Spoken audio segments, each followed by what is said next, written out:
Dan yang lebih kerennya lagi, nanti yang saya ceritakan itu adalah muslimah perempuan. Panitia boleh dibantu dengan slide saya?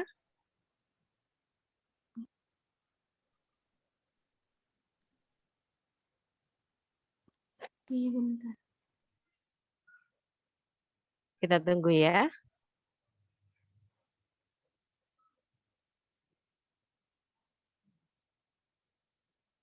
Oke, sembari panitia menyiapkan slide-nya, saya langsung mulai saja ya.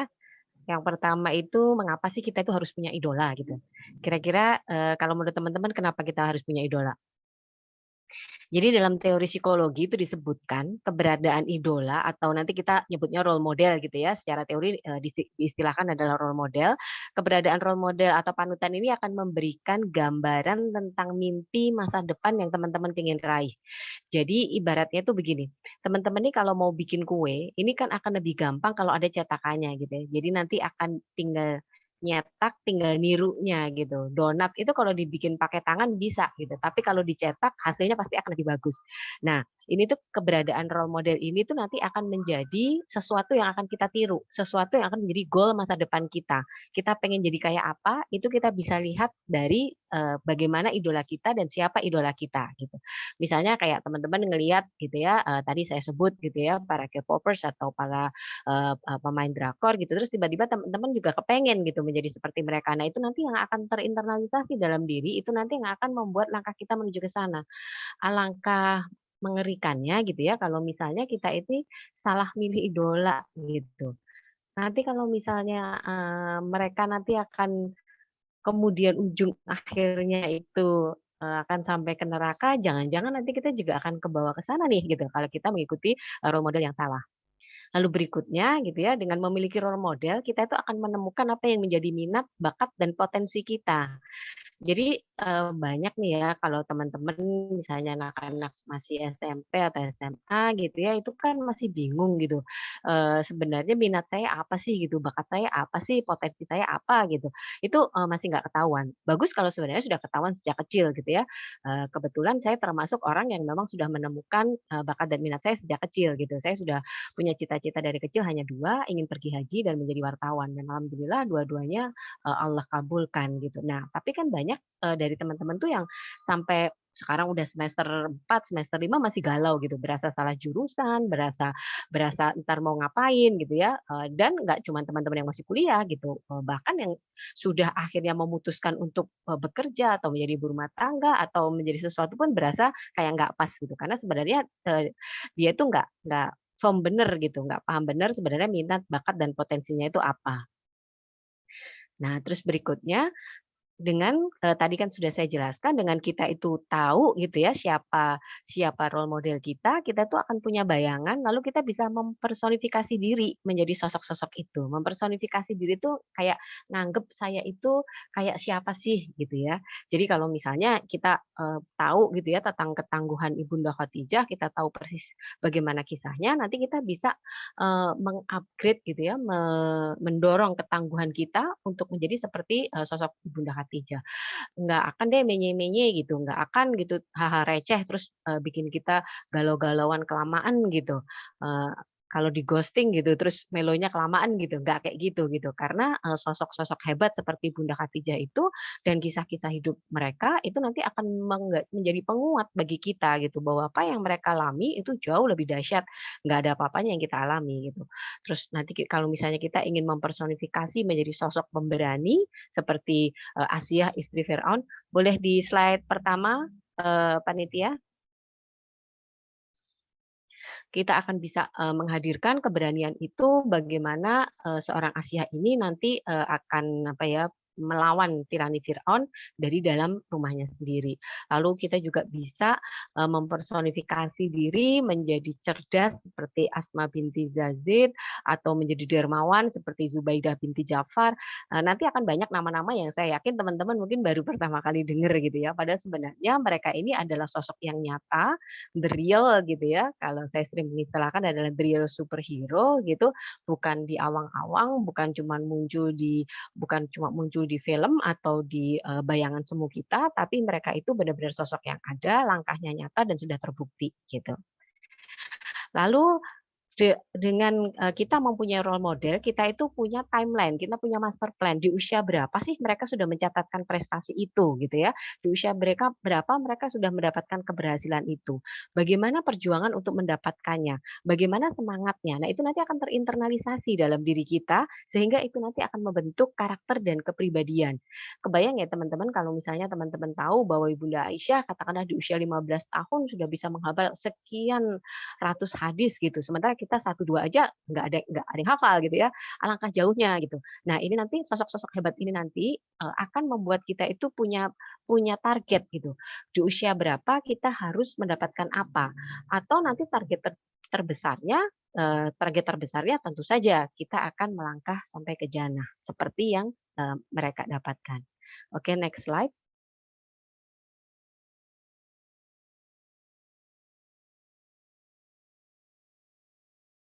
Oke. Jadi kalau kita mau bicara tentang, perempuan hebat gitu ya teman-teman, siapa yang bisa jadi idola kita gitu, yang pertama kali harus kita bicara adalah tentang 4 sosok ini. Kenapa? Karena mereka ini adalah 4 nama yang akan menjadi pemimpin kita kelak di surga. Amin, gitu ya. Yang pertama adalah Maryam binti Imran. Kira-kira ada yang tahu nggak ini siapa? Oke. Maryam binti Imran ini adalah ibunda Nabi Isa. Ini adalah sosok wanita yang hebat sekali, karena apa? Beliau ini adalah satu-satunya nama wanita yang disebut dalam Al-Qur'an. Jadi yang betul-betul di-state namanya, apalagi kemudian menjadi nama surat gitu ya, itu adalah, beliau, surat Maryam. Ini juga salah satu surat favorit saya, karena di dalamnya itu berisi tentang keikhlasan, keteguhan, keberanian, kekuatan mental seorang wanita. Bunda Maryam ini diuji dengan ujian yang sangat berat. Jadi Bunda Maryam ini adalah wanita suci. Dari lahir ibunya itu sudah menadarkan untuk, menjadikan sosok Maryam ini sebagai penjaga Baitul Maqdis untuk berkhidmat di Baitul Maqdis. Nih kalau teman-teman lihat virtual background saya ya, beliau ini sudah dinadarkan oleh ibunya nantinya itu nanti akan berkhidmat di Baitul Maqdis. Nah, kebayang ya wanita suci yang bahkan tidak pernah keluar dari mihrabnya di Baitul Maqdis. Jadi kerjaannya tuh tiap hari berdoa aja gitu ya di situ gitu ya. Kalau sekarang tuh mungkin istilahnya apa ya? Ketua DKM gitu kali ya. Tapi ini wanita gitu.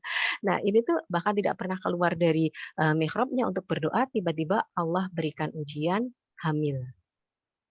Ini sesuatu yang tentu sangat berat. Hari gini, di saat sekarang gitu ya teman-teman, di saat dunia sudah menjadi seperti ini, tiba-tiba ada perempuan hamil tanpa punya suami pun sudah berat gitu ya, akan menjadi cemoohan lingkungan, apalagi pada waktu itu, apalagi untuk wanita sesuci Maryam.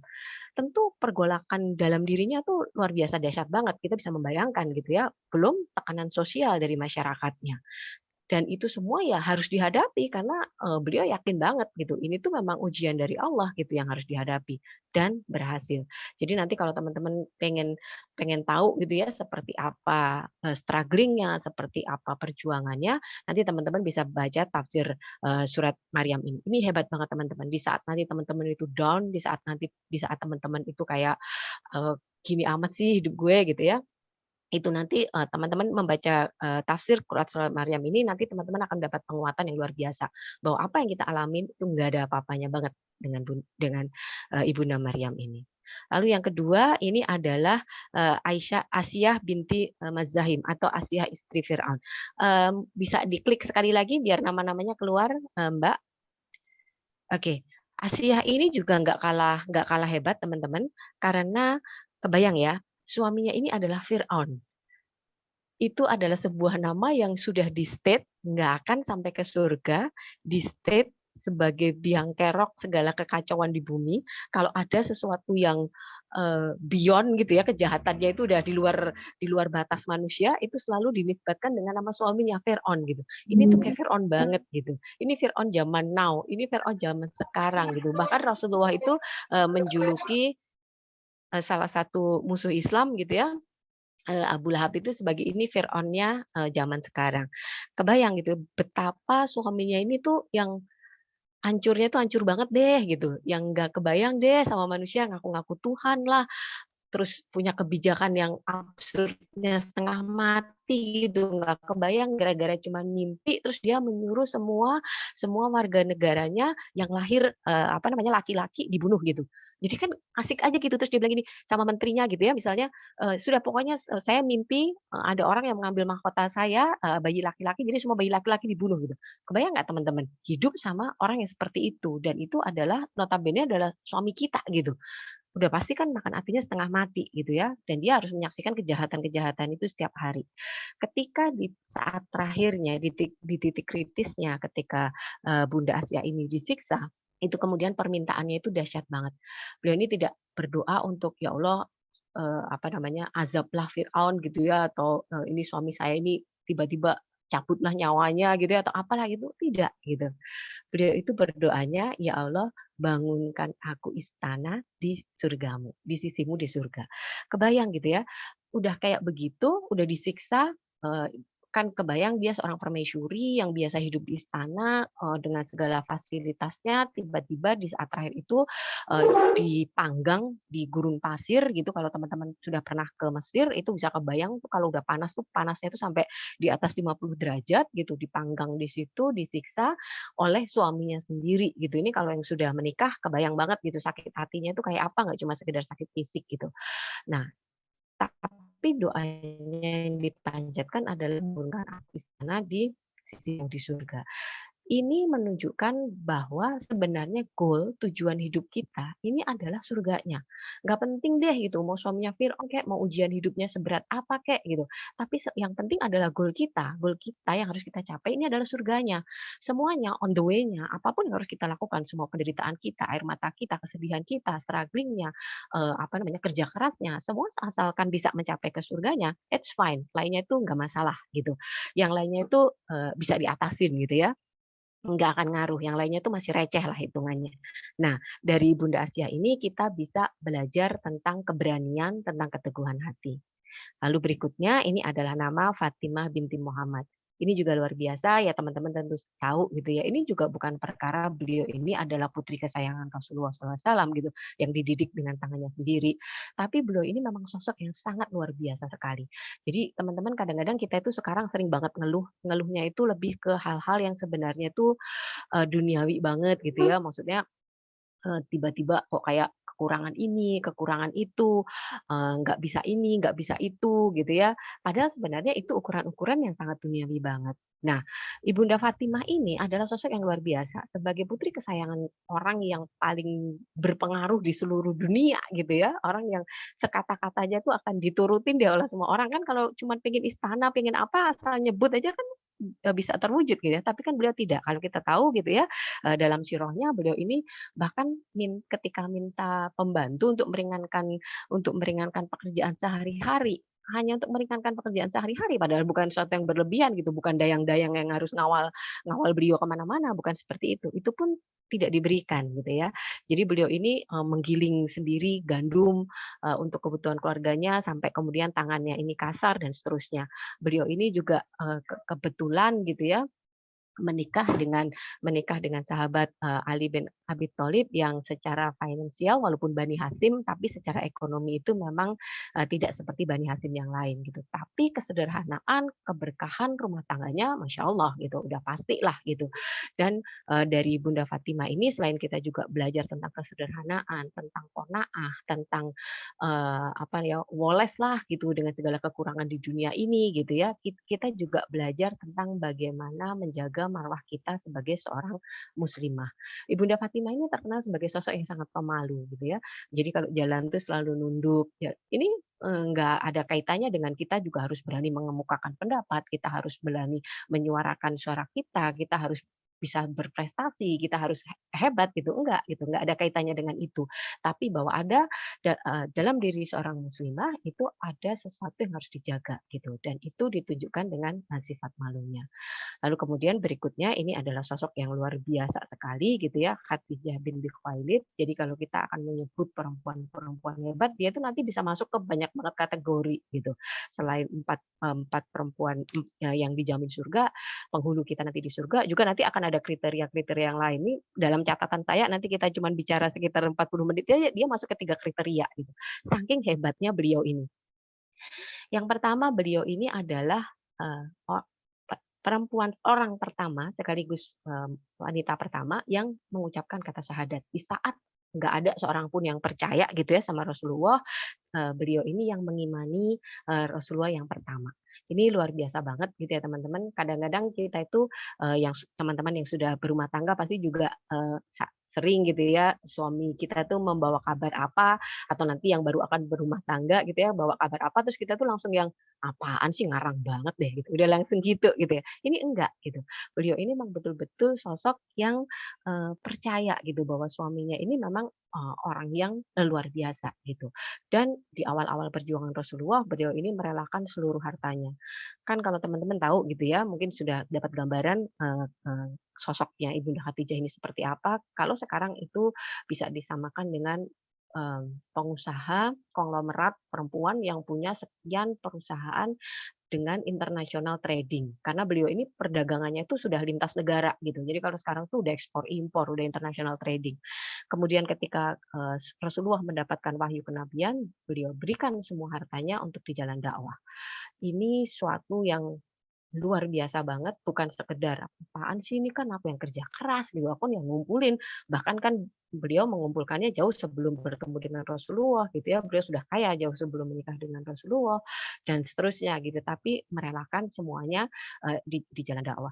Dan salah satu, janji yang Allah berikan kepada Ibunda Khadijah itu nanti akan dibangunkan istana di surga yang tenang, gitu.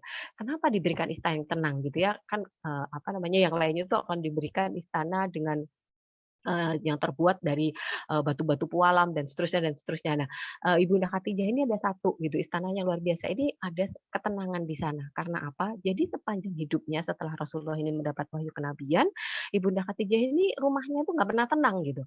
Jadi pintunya itu 24 jam terbuka gitu ya untuk para sahabat yang mau bertemu dengan Rasulullah dan segala permasalahannya.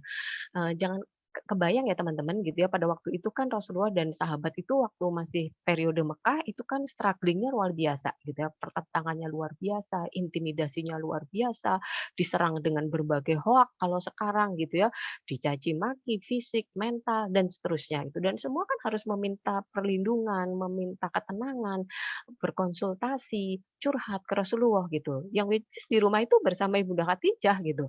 Kita bisa kebayang gitu ya, rumah kita 24 jam harus terbuka untuk tamu-tamu suami kita yang urusannya nggak beres-beres gitu. Ada yang datang dengan luka habis digebukin lah, ada yang datang dengan hartanya diambil semua, ada yang datang segala rupa lah gitu. Ini kan juga pasti akan tekanan psikisnya berat sekali gitu. Nah, ini yang kemudian membuat sosok Ibunda Khadijah ini menjadi sangat luar biasa sekali dan Allah janjikan istananya yang tenang itu di surga. Oke, next berikutnya, slide panitia. Lalu setelah kita belajar tentang 4 wanita penghulu surga nanti yang akan memimpin kita di surga, berikutnya kita harus mengenal dulu para ummahatul mukminin. Ini juga penting banget gitu, kenapa? Karena seperti tersebut dalam Quran surat Al-Ahzab, nabi itu lebih utama dari orang-orang mukmin dan diri mereka sendiri dan istri-istrinya adalah ibu-ibu mereka. Jadi kenapa mereka disebut ummahatul mukmin? Karena mereka ini adalah ibunda-ibunda kita. Apapun gitu ya, kita sebagai anak-anaknya gitu ya, pasti sosok figur, eee, panutan yang harus kita tiru pertama kali adalah, ibunda-ibunda kita dan ini kemudian Allah itu hadirkan sekian banyak gitu ya, sosok yang bisa kita tiru. Para ulama menyebutkan bahwa kenapa Rasulullah itu, menikah dengan total semuanya gitu ya, ada 11, 11, wanita, kemudian ada satu budak.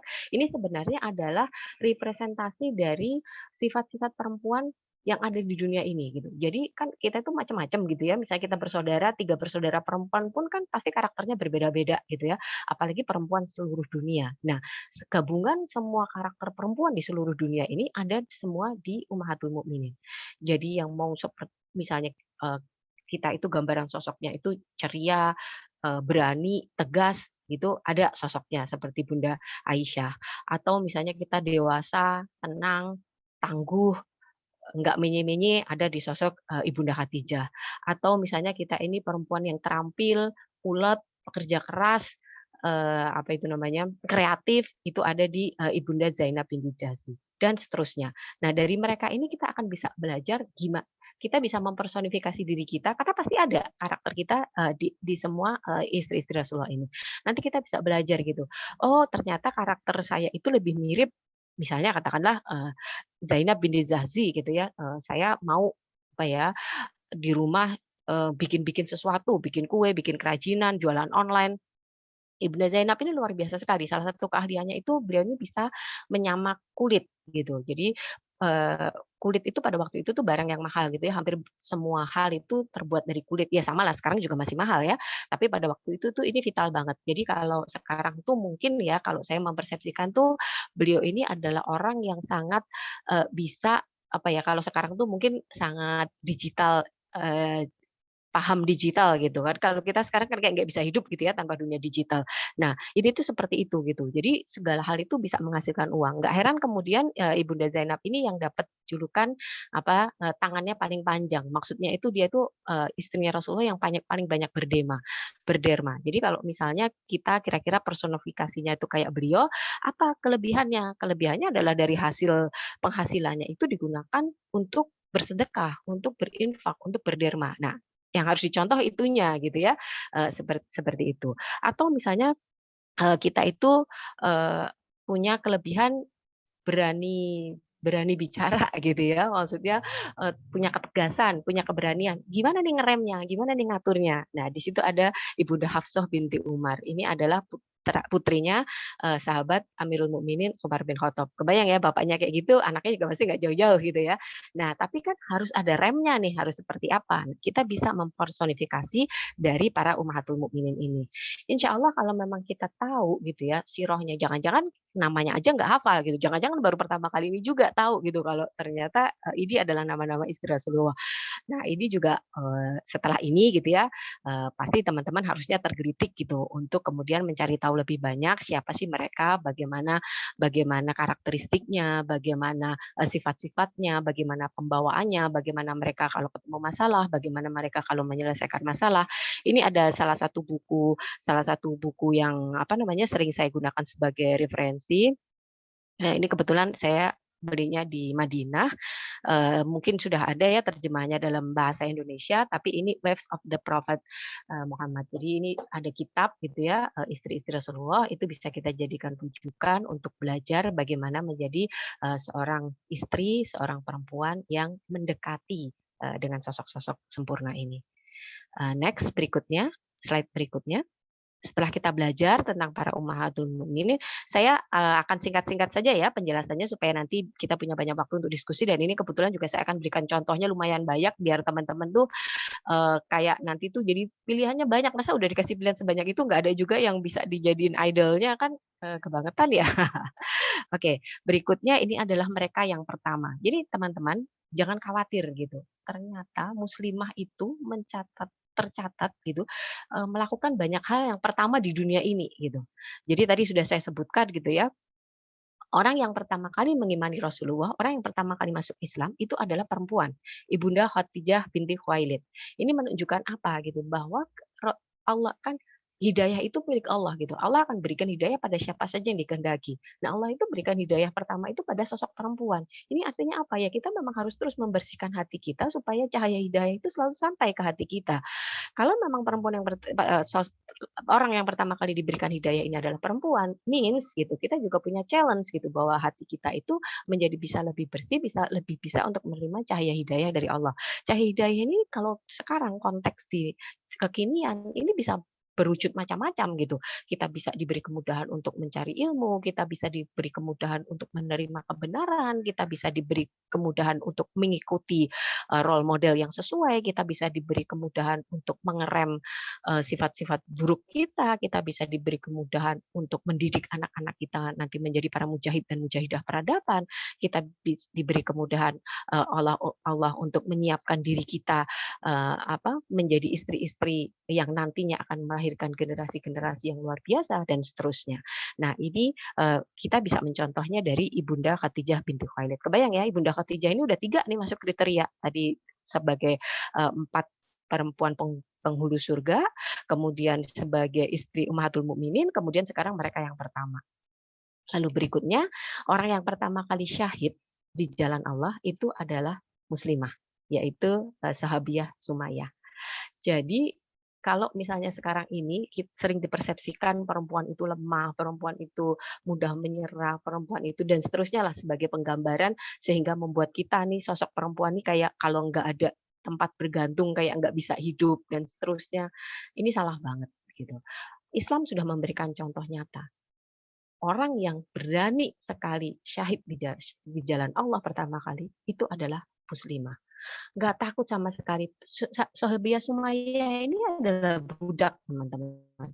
Ini adalah budak, kebayang ya, untuk mempertahankan kalimat tauhid, dia santai aja gitu ketika harus dihajar, disiksa, ditanggak di padang pasir, menyaksikan suaminya, anaknya, semua gitu ya, dianiaya di depan matanya, keteguhan hatinya bahwa ahad kalimat Allah gitu. Ini tuh harga mati nggak bisa ditawar-tawar hingga akhirnya beliau ini menjadi syahid, menjemput kesahidannya itu membuktikan bahwa nggak ada takutnya, nggak ada getarnya. Ini tuh harusnya yang kita tiru gitu, bahwa dalam hati kita itu nggak boleh ada takut setitik pun, sedikit pun, selama itu untuk mempertahankan kalimat tauhid. Selama itu untuk mempertahankan kebenaran di jalan Allah. Udah delete itu kata takut, nggak ada sama sekali gitu. Kita mati, kita betul-betul mati untuk Islam, Islam sampai mati gitu. Ini dicontohkan oleh sahabat Sumayyah. Ketegarannya, keberaniannya, kebayang ya kalau misalnya kan ini budak menentang penguasanya, menentang tuannya. Itu aja udah butuh keberanian, apalagi ini terus kemudian menyongsong kematiannya dengan senyuman gitu. Nah, ini harusnya ini menginspirasi kita. Lalu berikutnya adalah orang yang pertama kali membangun kota suci. Ini adalah Ibunda Hajar, istri Nabiullah Ibrahim. Ini juga nggak kalah hebat, teman-teman. Teman-teman pasti sudah hafal ceritanya ya. Ini sebenarnya teman-teman yang saya ingin bagikan siang ini, bahwa kita itu belajar sejarah itu jangan belajar kronologis. Jangan hafal ceritanya gitu.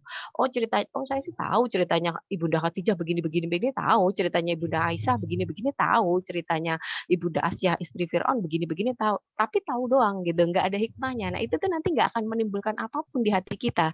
Tapi kalau kita belajarnya itu dari hikmah, kita tuh nanti akan timbul girohnya, hikmahnya, dan semua hal positif tadi yang disampaikan di slide pertama akan muncul di dalam diri kita. Ini begitupun juga ketika kita mempelajari Ibunda Hajar. Ibunda Hajar ini bukan sekedar bahwa kemudian dia membawa bayi Ismail, kemudian ditaruh di lembah yang sunyi, nggak ada orang. Ini tidak, teman-teman. Ibunda Hajar ini sangat luar biasa sekali. Teman-teman yang sudah pernah melakukan perjalanan haji dan umroh, bila menapaktilasi perjuangan Ibunda Hajar ini dengan kesungguhan hati, yang ngerti konsepnya gitu ya, yang ngerti beliau ini sa'i ngapain, beliau ini kita minum air zam-zam ini sebenarnya ngapain dan seterusnya, itu nanti Masya Allah teman-teman akan terasa betul bagaimana dahsyatnya wanita ini. Jadi Ibunda Hajar ini ketika diletakkan gitu ya, ditaruh cepluk aja gitu di sebuah lembah, nggak ada orang sama sekali, nggak ada kehidupan, yang kalau kita mikir tuh ini kayaknya semut aja juga akan mati gitu ya hidup di tempat ini. Pertanyaannya pertama, beliau ketika akan ditinggalkan oleh Nabiullah Ibrahim, beliau masih bertanya, apakah engkau akan meninggalkan kami di sini, apakah engkau meninggalkan kami di sini. 2 kali bertanya tidak dijawab, kemudian beliau bertanya apakah ini perintah Allah. Ketika dijawab Allah, maka dengan tenang hati gitu ya, dengan kemataban hati beliau mengatakan sekali-sekali Allah tidak akan menyanyiakan kami. Jadi teman-teman, betul bahwa kita itu hidup dengan apa itu namanya, figur yang akan mengamankan kita. Ada ayah kita, ada suami kita, mungkin ada anak-anak kita. Tapi sebenarnya bukan mereka tempat kita untuk bergantung. Boleh mereka itu ada di sekitar kita. Mungkin kalau yang belum menikah ada ayah-ayahnya gitu ya. Pokoknya ada sosok ayahnya yang akan jamin uang kuliah beres semua.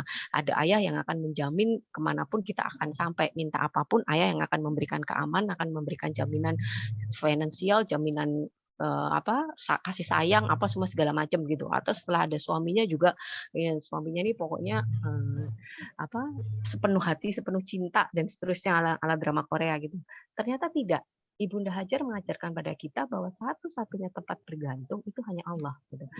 Sekali-sekali Allah tidak akan menyanyiakan kamu. Itu dibuktikan oleh beliau, ditinggal sendirian di padang yang tandus, bahkan air aja nggak ada, bahkan mungkin nggak kebayang makhluk hidup bisa hidup di sana.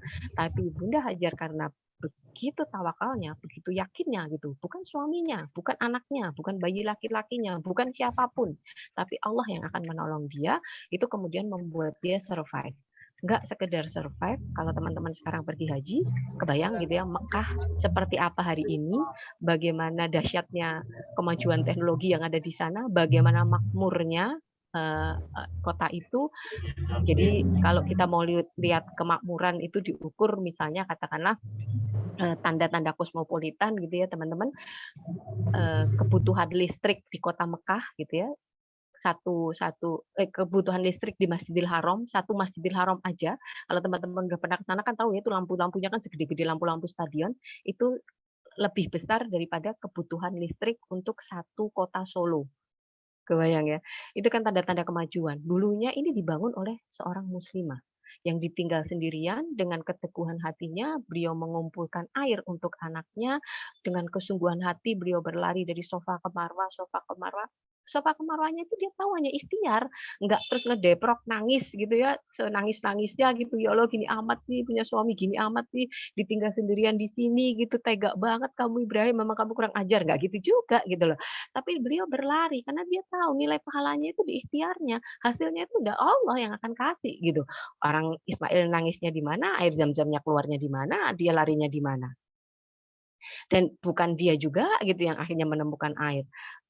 Lewat perantara malaikat Jibril yang mengetukkan sayapnya di dekat bayi Ismail.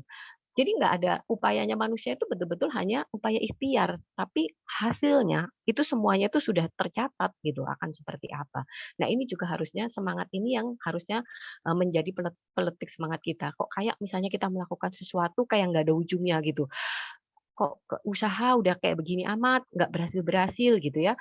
Atau misalnya gitu ya kebetulan kita harus merawat keluarga kita yang sakit, kayaknya segala hal sudah dilakukan kok nggak ada tanda-tanda kesembuhan gitu. Nggak penting gitu sebenarnya sembuh atau nggak sembuh, sembuh nggak sembuhnya itu udah kecatat di Lauhul Mahfuz itu udah beres ujungnya. Nilai pahalanya itu di ikhtiar kita, nggak boleh kita menyerah. Selama itu masih bisa diusahakan, selama itu masih bisa dimaksimalkan, itu yang harus kita tempuh terus. Ibunda Hajar itu kurang apa gitu, lari sofa marwah yang kayak orang nalar orang sehat juga nggak mungkin ketemu air di situ. Karena pertolongan Allah tuh akan dihadirkannya itu nggak harus dari upaya kita, nggak harus dari kerja keras kita, tapi merupakan bagian dari ikhtiar itu yang nanti akan berpahala. Nah, kemudian Ibunda Hajar ini setelah ada terkumpul air dengan kecerdasannya gitu ya dikumpulkan, air itu harus dibendung karena kalau tidak dibendung itu kan di pasir gitu ya nanti akan terserap kembali akan hilang atau mungkin kalau tidak dibendung mungkin juga bisa malah jadi banjir dan seterusnya. Ini kan sebuah sebuah ikhtiar, sebuah pemikiran gitu. Jadi perempuan itu juga harus berpikir ketika mendapatkan sesuatu nggak serta-merta terus, "Ya Allah alhamdulillah banget udah dapat air," gitu. Terus besoknya udah hilang semua karena keserap sama pasir, nggak gitu. Ketika kita dapat sesuatu, kita harus berpikir ini harus diapakan, next-nya bagaimana. Harus berpikir cerdas gitu, harus berpikir kreatif, harus berpikir banyak ide gitu. Nih air ternyata ini dibendung. Dari air dibendung ini terus kemudian datang burung-burung. Burung ini pasti akan mencari sumber air.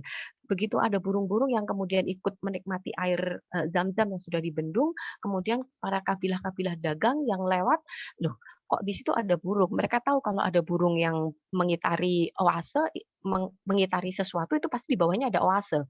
Nah, berarti di situ ada air. Perasaan kemarin dagang terakhir lewat sini belum ada kok sekarang ada. Lalu kemudian mereka melintas ke situ ternyata betul ada oase. Kemudian ada perempuan dan bayinya di sini. Ini juga banyak sekali pelajaran yang bisa didapat. Kemudian mereka minta izin untuk mengambil air di situ dan seterusnya. Bagaimana Ibunda Hajar ini tentu saja ini atas doa dan perlindungan Allah, tapi nggak ada tuh apa ketakutan atau justru malah berpikir yang enggak-enggak secara dia perempuan sendirian kayak nggak ada orang gitu di situ gitu. Dia tetap menjaga kehormatannya, dia tetap menjaga kehormatan putranya, dia dia tetap hanya takut pada Allah, dan dia juga tapi sekaligus dia juga berani gitu ya, nggak terus karena ada serombongan laki-laki kabilah dagang terus kabur gitu misalnya, tidak gitu. Berarti beliau ini juga punya kemampuan persuasif, kemampuan negosiasi. Oh boleh kalian ngambil air tapi beri kami buah, boleh dibarter dengan kebutuhan, nanti dibikinin rumah, nanti dibikinin kebutuhan sehari-hari dan seterusnya gitu. Jadi ada keberanian, ada kemampuan negosiasi, ada kemampuan persuasif, ada kemampuan untuk memberdayakan apa yang dipunyai untuk dapatin sesuatu dan seterusnya. Dari Ibunda Hajar ini kita bisa belajar. Oke, next slide. Berikutnya ini saya akan cerita tentang muslimah-muslimah hebat lainnya, tapi ini bukan nama-nama yang, kan kalau tadi nama-nama semua yang saya sebut, ya iyalah mereka udah dijamin surga, ya udah pastilah gitu, contoh-contohnya tuh benar semua gitu. Nah ini yang saya sebut berikutnya ini belum tentu dijamin surga gitu, tapi dahsyatnya luar biasa. Tapi insya Allah mereka semua juga nanti akan ke surga karena memang apa yang mereka lakukan itu menjadi jariah kebaikan yang insya Allah tidak akan ada habisnya. Tapi nggak bisa kita ngelesnya pakai alasan ya iyalah mereka udah dijamin surga gitu. Ini udah nggak lagi. Gitu. Yang pertama dunia pendidikan. Mengapa saya mengajukan yang pertama ini adalah dunia pendidikan? Karena tugas muslimah yang pertama ini adalah sebagai madrasah awal. Jadi sebagai madrasah pertama untuk anak-anaknya. Nah, ini saya menyebut nama Fatimah Al-Fikri. Fatimah Al-Fikri ini sosok yang luar biasa sekali, teman-teman. Jadi kalau teman-teman tahu bahwa pendidikan setingkat universitas yang pertama kali didirikan oleh di dunia dan mendapat pengakuan dari UNESCO sampai sekarang itu masih berdiri, masih ada, itu didirikan oleh Muslim dan hebatnya lagi oleh seorang muslimah. Alhamdulillah Allah sudah perjalankan saya ke tempat itu. Jadi sekarang itu tempat itu masih berdiri teman-teman. Namanya itu adalah Jami Al-Khawariyin yang artinya itu adalah Masjid Al-Khawariyin. Jadi dulunya itu adalah masjid, lalu kemudian menjadi tempat belajar, lalu kemudian menjadi universitas. Hebatnya lagi universitas ini menawarkan gelar kesarjanaan. Jadi zaman dulu tuh mungkin di masjid-masjid sudah ada. Jadi zaman Rasulullah juga para sahabat kan belajar dari Masjid Nabawi. Tapi ini adalah pendidikan yang sudah terstruktur seperti universitas yang kita kenal hari ini saat ini, dan ada gelar kesarjanaan, ada kurikulum dan seterusnya. Ini didirikan di kota Fes, Maroko. Di buku saya yang Journey to Andalusia, ini saya ceritakan pengalaman saya ketika ke sana, bagaimana suasananya apa segala macam. Hebatnya lagi itu tuh didirikan 1 abad sebelum Universitas Al-Azhar Kairo yang prestisius dan 3 abad sebelum Universitas Oxford di Inggris. Itu sudah ada nun jauh sana di kota Fes di Maroko, dan yang mendirikannya adalah seorang muslimah. Namanya Fatimah Al-Fikri. Beliau ini adalah seorang anak saudagar kaya raya yang kemudian mendermakan sebagian hartanya untuk mengongkosi universitas itu. Universitas itu selain menawarkan gelar kesarjanaan, universitas itu tuh juga menawarkan pendidikan yang full gratis. Ini banyak nama-nama hebat yang pernah sekolah di sana, seperti Ibnu Khaldun, seperti kemudian nggak cuma orang Muslim ya, teman-teman yang pernah sekolah di sana. Ini ada salah satu paus namanya Paus Silverstone, itu juga bersekolah di sana. Jadi pada waktu itu madrasah-madrasah dalam dunia pendidikan Islam itu tuh digunakan, non muslim pun banyak yang belajar di sana, tapi mereka semua harus mempelajari Al-Qur'an dulu, kemudian baru belajar ilmu umum. Saking majunya Islam gitu ya, mereka itu sekolahkan di madrasah itu. Dan madrasah pertama ini adalah Madrasah Al-Qawariyun yang didirikan oleh Fatimah Al-Fikri. Lalu ada nama berikutnya itu adalah Daifah Khatun. Ini juga hebat banget gitu ya. Kenapa ini hebat gitu? Karena ternyata ini sosok muslimah yang satu ini ada kaitannya dengan pahlawan yang hebat sekali, Salahuddin Al-Azubi. Jadi Daifah Khatun ini juga mendirikan universitas, dan hebatnya gitu ya, universitasnya ini tuh sudah ada sistem fakultas gitu. Nanti saya ceritakan gitu. Jadi ada dua universitas di Aleppo itu yang sudah ada 2 yang beliau dirikan. Ini namanya itu Jami Al-Firdaus dan Al-Khanqah. Nah, kemudian dari situ itu tuh sudah ada pembagiannya. Jadi kalau mau belajar syariah di mana, kalau mau belajar ilmu yang lain di mana, itu sudah ada dari dua universitas ini.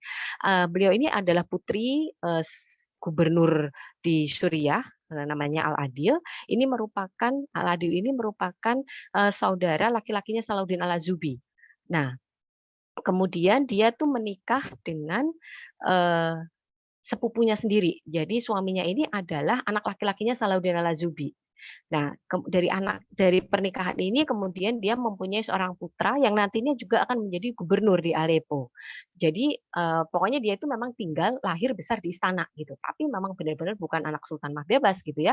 Tapi walaupun beliau ini lahir besar kemudian juga menikah, kemudian punya anak juga jadi gubernur dan seterusnya, tapi memang kepeduliannya pada dunia pendidikan sangat luar biasa sekali. Didirikannya universitas yang sudah mempunyai pembagian yang sekarang kita kenal sebagai fakultas pada waktu itu.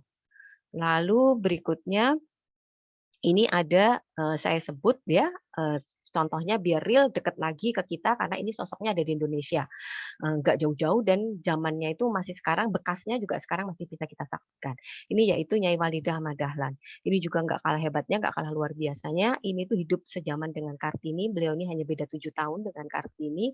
Kalau Kartini itu kan kita kenal sampai akhirnya maksudnya itu berjuangnya sampai kayak apa supaya bisa bikin sekolah apa segala macam. Nyai Walidah ini karena beliau ini tumbuh besar di lingkungan muslim yang luar biasa sekali, keinginannya untuk mendirikan sekolah, keinginannya untuk memajukan perempuan-perempuan di sekitarnya itu disokong penuh oleh keluarganya, nggak cuma diberi kesempatan tapi juga disokong dana dari rumahnya di tahun 1919 itu beliau mendirikan satu eh, Frobel Kindergarten gitu ya, itu bahasa Belanda gitu bacanya gimana, ini yang nantinya akan jadi TK Bustanul Atfal. Dari satu TK di halaman rumahnya ini sekarang sudah menjadi 5.860 TK di seluruh Indonesia, bahkan di luar negeri. Di Mesir sudah ada TK Bustanul Atfal ini, lalu kemudian menjadi 280 rumah bersalin, balai pengobatan, posyandu, 459 rumah singgah, panti asuhan, 503 koperasi, Baitul Mal, UMKM, dan seterusnya. Dan ini semua dari seorang muslimah. Ini ada di Indonesia, ini zamannya dekat sama kita, ini bekasnya. Tadi kan kalau kita lihat madrasah-madrasah jauh gitu ya, walaupun masih ada sampai sekarang masih bisa dilihat bekasnya. Tapi kalau ini mungkin dari kita juga banyak gitu ya, yang alma mater dari TK Bustanul Atfal gitu. Ini juga merupakan jejak peradaban yang ditinggalkan oleh seorang muslimah hebat di dunia pendidikan. Oke, next slide.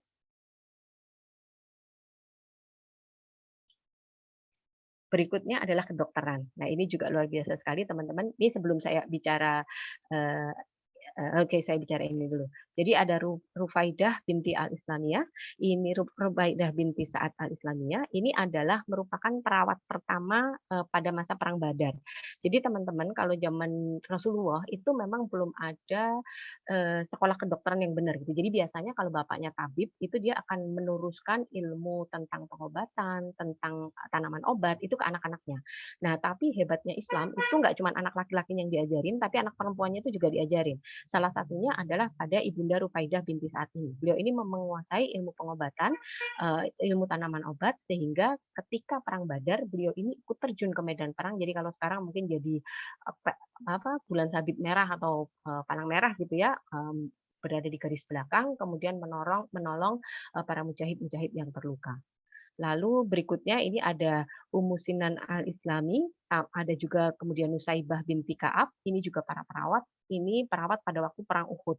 Ini juga nggak kalah hebat, karena pada waktu perang Uhud itu kan kita tahu gitu ya, berakhirnya itu seri gitu, lalu kemudian banyak sekali sahabat yang terluka, bahkan banyak sekali sahabat-sahabat yang kemudian menjadi syuhada Uhud. Nah, ini ketika itu memang korban tuh berjatuhan banyak banget. Nah, ini mereka berdua inilah yang kemudian pontang-panting gitu ya kalau bahasa sekarang untuk mengobati para mujahid-mujahid yang terluka ini.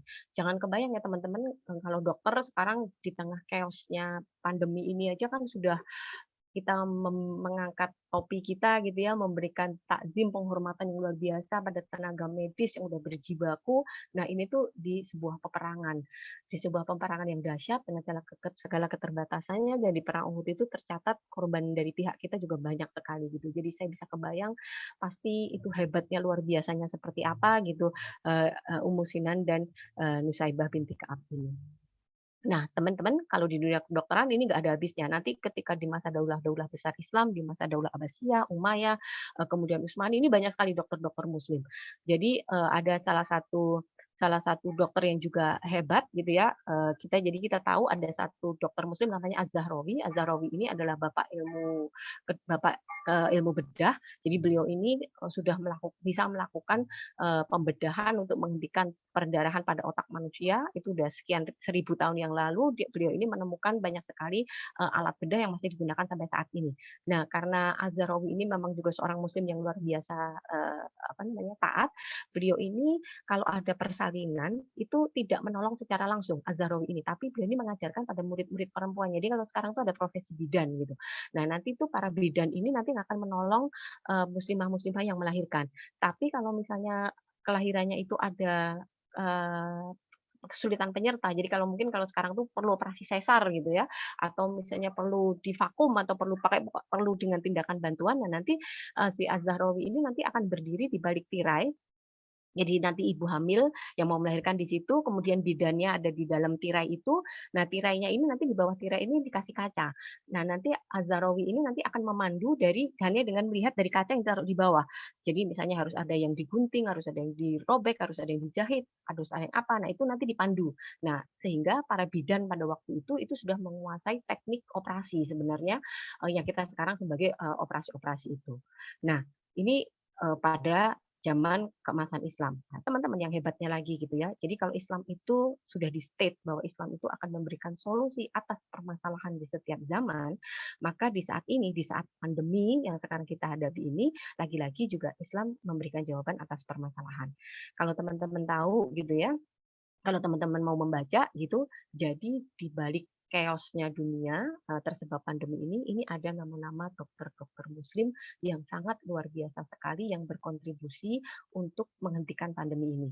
Di antara dokter-dokter muslim ini ada dokter-dokter dan cendekiawan muslimah yang memberikan ilmunya untuk menjadi bagian dari solusi. Yang pertama ini kita bisa sebut adalah ada nama Dr. Ozem Turet. Ini adalah bersama suaminya namanya Dr. Ugur Sahin. Ini adalah orang Turki yang sekarang sudah menjadi warga negara Jerman yang menemukan vaksin Pfizer. Ini adalah vaksin yang digunakan di seluruh daratan Eropa. Nah, ini tuh ada seorang muslimah, Dr. Ozem Tureci ini. Kebayang teman-teman kalau zaman sekian tahun yang lalu gitu ya, para dokter-dokter muslim sudah bisa dokter-dokter muslimah sudah bisa melakukan operasi untuk menolong persalinan yang ada kesulitan. Nah, hari ini zaman now ini ada dokter muslim yang ikut menemukan vaksin yang menjadi solusi atas pandemi ini. Lalu berikutnya ada Profesor Jackie Zing. Profesor Jackie Zing ini adalah penemu alat rapid test yang sekarang kita gunakan. Jadi pas di awal-awal pandemi itu waktu itu tuh untuk menemukan untuk mendiagnosa pasien ini COVID atau enggak tuh butuh waktu lama, sehingga nggak beres-beres. Makanya kan di awal-awal pandemi kita sering dengar, "Oh, ini udah dikubur, nggak taunya hasilnya negatif." Udah terlanjur distigmatisasi. Ini udah dikubur ternyata hasilnya positif. Akhirnya terus semua di-COVID-kan dulu karena saking bingungnya mana yang COVID mana yang enggak gitu. Nah, ini penemu alat rapid test yang hasilnya 5 menit yang kita ceknya yang di jari itu. Ini adalah seorang dokter muslimah, beliau mualaf, namanya Profesor Jackie Zing. Ini sekarang tinggalnya di Singapura. Masya Allah ya teman-teman. Jadi sebenarnya di setiap perlintasan zaman itu selalu ada ilmuwan, cendekiawan, dokter-dokter muslim yang akan memberikan kontribusinya untuk peradaban dunia, memberikan jawaban atas permasalahan-permasalahan kontemporer yang muncul pada saat itu. Oke, next berikutnya. Jadi sampai sejauh ini udah pada amazed belum? Ternyata muslimah-muslimahnya itu hebat-hebatnya kayak gitu. Masya Allah.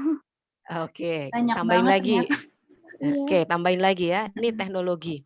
Ini teman-teman sekarang bisa nggak nih anak-anak milenial dan Gen Z ya, kalau generasi saya mungkin masih bisa gitu. Bisa nggak kalian pergi ke satu tempat tanpa pakai GPS? Ini kayaknya udah nggak mungkin gitu ya. Hari gini hidup nggak pakai GPS gitu.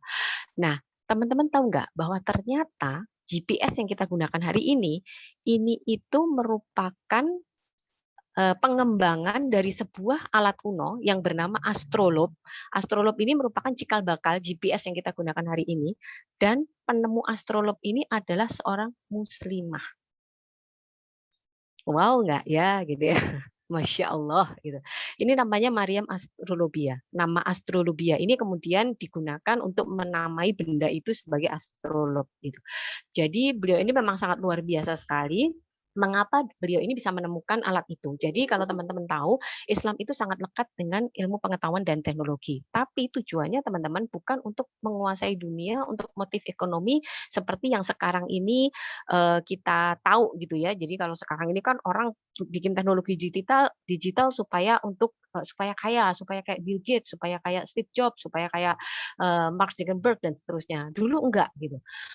Muslim muslimah itu menemukan kemajuan teknologi itu sebesar-besarnya untuk memenuhi kebutuhan syariat. Jadi pada waktu itu astronomi itu sangat maju dalam dunia apa namanya teknologi muslim itu karena ada kebutuhan untuk menjalankan syariat, yaitu untuk menemukan waktu-waktu sholat, untuk menemukan awal dan akhir Ramadan, untuk menemukan awal dan akhir Syawal, untuk menentukan arah, kan Islam sudah menyebar ke seluruh bumi. Kebayang kalau kita di Jakarta atau kita di Jogja atau kita di Kalimantan ketika mau sholat menghadap kiblat, kalau kita tidak mempunyai ilmu falak, kita nggak mempunyai ilmu astronomi, kan susah banget gitu kan, pasti nggak akan bisa gitu. Terus kemudian juga kebutuhan untuk menemukan rute arah menuju ke Baitullah untuk ibadah haji. Nah, karena kebutuhan-kebutuhan itu, lalu kemudian para ilmuwan, cendekiawan Muslim ini menemukan banyak hal, menemukan kemajuan teknologi. Nggak kekurangan sumber juga para muslimah cendekiawan ini gitu, yang kemudian menemukan alat-alat, ilmu-ilmu, teori-teori yang masih kita gunakan hingga hari ini. Itu tadi ya Maryam Astrolobia. Lalu kemudian ada nama Zubaidah binti Ja'far Al-Mansur. Ini juga dahsyat banget teman-teman. Jadi beliau ini adalah istrinya Khalifah Harun al-Rasyid. Jadi kalau kita bayangin permaisuri itu hanya apa cantik, terus apa tuh tinggal di istana apa segala macam, ternyata tidak. Permaisuri-permaisuri dalam sejarah peradaban Islam itu adalah wanita-wanita yang luar biasa dahsyat. Tadi kita sudah sebut ya sebelumnya di dunia pendidikan kita tadi mengenal ada Daifah Khatun, itu kan juga seorang permaisuri gitu ya. Terus kemudian ini berikutnya adalah Zubaidah binti Ja'far. Beliau ini adalah seorang ahli konstruksi. Kalau kita tuh sekarang sebutnya teknik sipil gitu. Nah, beliau ini dengan hartanya ini membuat saluran air dari Baghdad sampai ke Arafah. Jadi pada waktu itu jamaah haji yang kan pusat pemerintahan Daulah Islam ini ada di Baghdad. Para jamaah haji yang berangkat dari Baghdad menuju ke Mekah ini kan banyak yang kekurangan air, kekeringan dan pada waktu itu juga Mekah sempat dilanda kekeringan dan seterusnya. Jamaah haji juga itu menderitanya kayak apa di Arafah gitu karena kalau nggak ada pasokan air. Nah, ini kemudian menginisiasi beliau Zubaidah ini untuk membuat saluran air dari Baghdad yang dialirkan sampai ke Arafah. Ini ada di satu lembah gitu ya, untuk memulai titiknya. Jadi beliau ini mencari gitu titik airnya itu ada di mana, kemudian ketemu ada namanya lembah Nu'am, itu dari situlah mulai airnya itu digali, disalurkan dengan pipa-pipa yang sangat panjang. Jadi teman-teman kalau pergi haji, sekarang ini masih ada jejaknya. Ini jadi nanti akan dilestarikan jadi open air museum gitu. Jadi salurannya itu masih ada tapi sudah nggak digunakan lagi. Salurannya itu masih ada, kebayang ya, ini kan dari zaman Khalifah Harun al-Rasyid gitu ya, masih di tahun 800-an gitu. Di Indonesia, di Nusantara ini aja Majapahit itu tahun 1300-an, jadi tahun 800-an udah nggak kebayang lagi gitu, kayaknya sebelum zaman Sriwijaya gitu. Nah, ini sudah bisa membuat konstruksi saluran air dari Baghdad sampai ke Mekah. Nah, nggak cuman dia ngasih uang saja karena dia istri sultan gitu ya, kaya terus udah kasih, enggak. Beliau ini ahli konstruksi, beliau tahu kemana air ini harus pipa ini harus naik, kemana pipa ini harus turun, kemana pipa ini harus landai. Makanya saluran air itu sampai sekarang masih dikasih nama, bahasa Indonesianya terjemahnya itu air mata Zubaidah gitu. Nah, ini karena memang beliau ini yang dengan segala keluar biasaannya, ilmunya, kecerdasannya, hartanya, ini memberikan air untuk para jamaah haji. Ini kebayang ya teman-teman kalau sekarang, zaman sekarang aja anak-anak perempuan yang kuliah di teknik sipil masih terbatas gitu ya. Zaman segitu kita sudah punya ahli konstruksi pipa yang luar biasa sekali. Lalu berikutnya ada nama Sutaita Al-Mahamali. Nah, ini juga seorang ahli aritmatika. Jadi pada waktu itu teman-teman, aritmatika ini matematika atau yang kita kenal sekarang, ini juga disiplin ilmu yang sangat happening gitu. Karena apa? Islam itu juga butuh perhitungan untuk menghitung zakat, untuk menghitung sodako, untuk dan seterusnya lah gitu ya, kebutuhan untuk menghitung waris. Itu butuh ilmu matematika. Karenanya ilmu matematika itu happening banget. Cendekiawan-cendekiawan muslim yang ahli matematika itu kayak hampir semua, ahli hadis, ahli matematika, ahli hadis, ahli fisika. Nah, ini salah satunya itu di antaranya itu adalah para muslimah. Nah, salah satu nama adalah Sutaita Al-Mahamali. Ini adalah hidupnya itu di paruh kedua abad ke-10. Ini bapaknya ini juga seorang ilmuwan namanya Abu Abdillah Al-Husain. Kemudian atas bimbingan ayahnya, beliau ini kemudian membuat beberapa teori gitu ya yang masih digunakan sampai sekarang. Jadi beliau ini yang membuat sistem persamaan dalam matematika. Catatan tentang sistem persamaan ini kemudian banyak dikutip oleh ahli matematika selanjutnya. Ini kalau dulu kita belajar di sekolah sistem persamaan, kita tuh cuma pakai aplikasi teorinya doang gitu ya, dikasih soal, kita udah dikasih tahu teorinya caranya begini, itu aja jawab masih sering salah gitu ya. Ini yang bikin teorinya teman-teman, dan itu seorang muslimah. Oke, next slide berikutnya.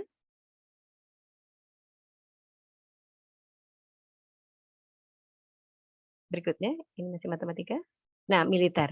Militer. Nah, jadi teman-teman tadi kan kita sudah belajar ya, ada ilmuwan, ada cendekiawan kedokteran, ada teknokrat, ada ahli matematika. Ternyata Islam itu juga punya kombatan. Jadi kalau teman-teman lihat sekarang ada apa jenderal-jenderal, admiral perempuan itu sebenarnya basi gitu. Kita itu sudah punya mujahidah-mujahidah kombatan ini sejak zaman Rasulullah. Jadi kalau teman-teman tahu ya, di perang Uhud ini tadi saya sudah bolak-balik bercerita bagaimana pasukan muslimin ini eee, tertekan gitu ya, terpukul mundur dengan jumlah korban yang banyak. Nah, ini Rasulullah itu juga sampai terluka. Giginya disebutkan gigi beliau sampai tanggal. Nah, ini kan kemudian ada beberapa sahabat yang menjadi perisai hidupnya, melindungi Rasulullah gitu. Apapun gitu ya, Rasulullah nggak boleh terluka gitu. Kalau misalnya sampai Rasulullah kenapa-napa pada saat itu, bisa jadi risalah akan terhenti. Jadi semua itu menjadi perisai hidup. Salah satu yang menjadi perisai hidup Rasulullah ini adalah seorang muslimah. Namanya adalah Nusaibah binti Ka'ab. Jadi Rasulullah itu bahkan sampai bersabda, "Aku tidak melihat ke kanan dan kiri pada pertempuran Uhud kecuali aku melihat Nusaibah binti Ka'ab berperang membelaku." Jadi Rasulullah ini sampai kalau noleh ke sana tuh ada sahabiah Nusaibah itu, noleh ke kiri, noleh ke kanan selalu ada. Sakingnya begitu gigih untuk melindungi Rasulullah.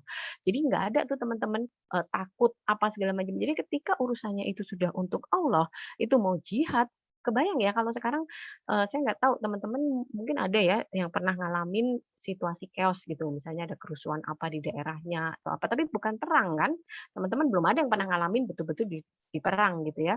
Kebetulan Allah sudah perjalankan saya beberapa kali ke daerah konflik, padahal dalam suasana yang aman sebenarnya, tapi daerahnya itu daerah konflik gitu.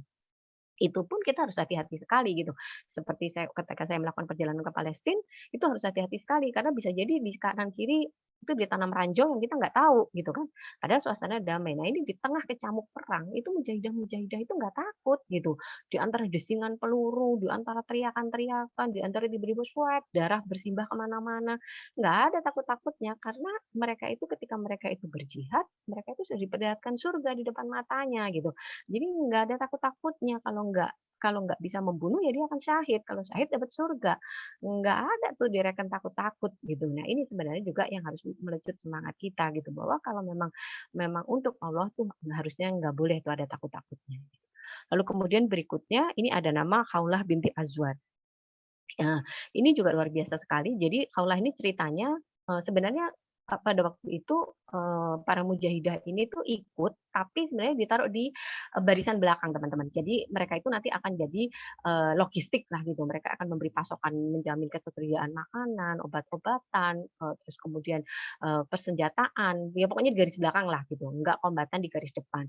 Nah, ketika situasi sudah pada situasi tertentu baru kemudian mereka ini diterjunkan untuk menjadi kombatan. Nah, Khawlah sahabiah Khawlah ini tuh istimewa gitu. Jadi pada waktu itu tuh beliau ini berperang bersama panglimanya adalah Khalid bin Walid membebaskan daerah Romawi. Nah, pada waktu itu dia mendengar saudara laki-lakinya itu ditawan oleh tentara Romawi. Nah, ini itu dia itu tanpa babi bu, dia itu langsung mengambil kuda, lalu kemudian menutup wajahnya dengan apa itu namanya kayak cadar gitu, jadi cuma kelihatan matanya doang. Semua pakainya serba hitam, dia itu memacu kudanya, saking dipacunya kudanya itu sampai kudanya itu bisa nyalip pasukannya panglimanya Khalid bin Walid langsung merengsek ke depan apa itu namanya, medan jihadnya itu untuk ngejar saudara laki-lakinya yang tertawan tadi. Dan sendirian gitu, sampai orang-orang tuh pasukan musliminnya tuh semua pada bengong gitu, "Itu siapa?" gitu, "Itu siapa?" gitu. Nah, itu juga menjadi pertanyaan, Panglima Khalid bin Walid, "Itu siapa?" Karena Panglima Khalid ini tuh pasukan khususnya itu terbatas, teman-teman, dan Panglima Khalid ini hafal setiap pasukannya. Itu kudanya siapa, ini gaya perangnya siapa, jadi kalau pasukan khususnya ya, pasukan terdekatnya dia tuh dihafal semua. Ini kok tiba-tiba ada satu kombatan yang dia nggak kenal gitu. Kudanya dia tidak mengenali dan orangnya ini kok, apa tuh namanya, jurus-jurusnya gitu mungkin ya, kok kayak beda gitu. Sampai akhirnya setelah perang itu usai, akhirnya didekati, awalnya tuh dia nggak mau, eee eee, sa si Sahabiah Khawlah ini untuk disuruh membuka, apa, cadarnya itu dia nggak mau gitu, sampai akhirnya terus dibuka, baru ketahuanlah bahwa dia itu ternyata, seorang muslimah dan, yang bisa kemudian menyelamatkan, saudara laki-laki ini. Masya Allah gitu ya. Saya itu selalu kebayang kalau misalnya lagi kebetulan berkesempatan untuk naik kuda, saya itu selalu mempersonifikasi diri saya seperti Sahabiah Khawlah ini gitu. Kan kalau kita naik kuda masih takut-takut gitu ya. Saya ngebayangin nih kalau misalnya bisa saya mau memacu kuda, ngebayangin maju ke tengah medan jihad seperti, apa namanya, Sahabiah Khawlah ini. Satu kali, saya berkesempatan untuk naik kuda di atas, gunung salju. Jadi saya, apa namanya, melakukan perjalanan untuk salah satu buku saya, ini adalah, apa namanya, salah satu medan jihad yang dulu dilewatin oleh para syuhada, ini melewati gunung salju. Itu menakutkannya setengah mati gitu, udah licinnya minta ampun, terus naik kuda pula gitu, naik kuda itu kan goyang-goyang terus gitu kan. Terus saya selalu mensugesti diri saya, "Ini nggak ada apa-apanya dibanding, Sahabiah Khawlah, ini nggak ada apa-apanya," gitu. Akhirnya lolos, saya bisa dari lintasan itu ke lintasan, padahal sebenarnya itu kudanya udah pasti aman lah gitu ya. Terus trek-nya yang dilintasi juga sudah rute yang bukan rute yang bahaya sebenarnya walaupun di atas salju gitu. Tapi itu sebenarnya manfaatnya teman-teman. Jadi kita bisa mensugesti diri kita untuk melewati suatu rintangan dengan, mempersonifikasi para sahabiah-sahabiah hebat ini. Nanti di peperangan yang berbeda yang juga diikuti oleh, Sahabiah Khawlah ini nanti beliau ini, akhirnya pasukan muslimin ini terdesak gitu. Beliau ini kemudian mengajak, eee eee, para ummahat yang ada di belakang yang sebenarnya mungkin kalau sekarang tuh anggota palang merahnya gitu ya, terus anggota dapur umumnya untuk sama-sama ngambil tongkat-tongkat, apa tuh namanya, yang ada, senjata-senjata yang ada untuk ikut maju berperang dipimpin oleh, Sahabiah Khawlah ini. Dan berhasil gitu. Keren banget nggak sih? Nah, terus kemudian ada nama berikutnya adalah Ummu Haram. Ini Ummu Haram ini juga lebih dahsyat lagi. Ini, sezaman dengan, masa, Daulah Umayyah. Jadi teman-teman, kalau teman-teman tahu, kan ada satu hadis yang sangat terkenal, yang teman-teman pasti juga semua sudah tahu bahwa Konstantinopel akan dibebaskan oleh, pemimpin terbaik dari pasukan terbaik gitu ya. Dan kemudian nubuat Rasulullah yang diucapkan, pada waktu perang Khandaq ini terwujud pada masa, eee Muhammad Al-Fatih. Tapi sebenarnya ekspedisi untuk membebaskan Konstantinopel itu sudah berlangsung sejak masa, Umayyah. Jadi udah bolak-balik pasukan ini dikirimkan untuk menuju sampai ke Konstantinopel. Salah satunya adalah ekspedisi yang diikuti oleh Ummu Haram. Hebatnya ekspedisi yang diikuti Ummu Haram ini adalah ekspedisi pertama yang melintasi lautan Mediterania. Jadi sebelumnya itu ekspedisinya itu nggak sampai nyebrang lautan. Nah, baru pada Ummu Haram ini nyebrang lautan. Kerennya, Ummu Haram tuh waktu mau berangkat jihad di ekspedisi itu tuh usianya 80 tahun. Jadi ketika mereka itu pasukan muslimin ini sampai di pantai ketika mau naik kapal, jadi belum punya kapal muslimin pada waktu itu, belum punya armada laut. Mereka itu masih nyewa kapal gitu ya, untuk bisa nyebrangin pasukan ini. Ini nahkoda kapalnya nggak mau nyebrangin, nah ini apaan gitu, ada nenek-nenek mau ikut jihad gitu, entar kalau di kapal kenapa-napa malah ngerepotin. Akhirnya, Ummu Haram ini nggak boleh gitu mau naik. Nah, Ummu Haram ini terus bilang begini ke nahkodanya, "Nak nak, sini, duduk sini, aku ceritain." Terus Ummu Haram melanjutkan kisahnya gitu. "Suatu kali Rasulullah itu bermalam di rumah kami di Kuba." Ummu Haram ini pergi jihadnya dengan suaminya ya, pergi jihadnya dengan suaminya, namanya itu Ubadah binti Syamit. "Suatu kali Rasulullah itu bermalam di rumah kami di Kuba. Di saat tidur Rasulullah ini tiba-tiba terbangun lalu tersenyum. Lalu setelah itu Rasulullah ini tidur lagi. Begitu 2 kali. Kami bertanya, "Ada apa Rasulullah?" Lalu Rasulullah itu bercerita bahwa dalam mimpinya dia itu melihat pasukan muslimin itu menaiki kapal. Menaiki kapal, dan mereka itu berada di buritan itu seperti raja-raja yang duduk di atas singgasananya. Jadi kalau teman-teman bayangin kalau film Titanic, terus ada si siapa tuh namanya yang sama Jack yang tangannya dibentangin gitu. Nah, itu mungkin kayak gitu gitu bayangannya ya. Jadi seperti raja-raja yang di atas singgasana, pasukan muslimin itu menyeberangi lautan eh, eh, menuju ke medan jihad. Lalu Ummu Haram ini mengatakan, doakan kami supaya berada di sana ya Rasulullah. Lalu Rasulullah mengatakan, kamu akan ada di sana.